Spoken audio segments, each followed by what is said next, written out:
Zimná sezóna sa blíži a Banskobystrická regionálna správa ciest je pripravená zabezpečiť bezpečné cesty pre všetkých. Dnes sme tu preto, aby sme sa presvedčili o tom, že cestári nebudú prekvapení z príchodu zimy.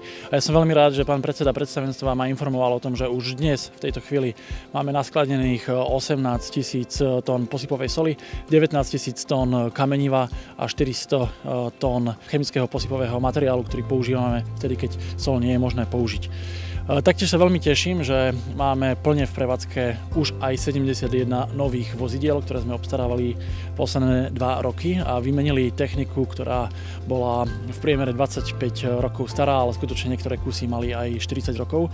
A dnes tým pádom môžeme aj obyvateľom povedať, že máme spoľahlivú, efektívnu a pripravenú dopravu na to, aby sme sa postarali o cesty tak, ako si to občania zaslúžia. Na tlačovej konferencii predstavili nielen osvedčené postupy zimnej údržby, ale aj novinky, ktoré majú zlepšiť efektivitu práce v náročných zimných podmienkach. Zakúpili sme 2 vozidlá, ktoré kompletne aktuálne vybavujeme technikou.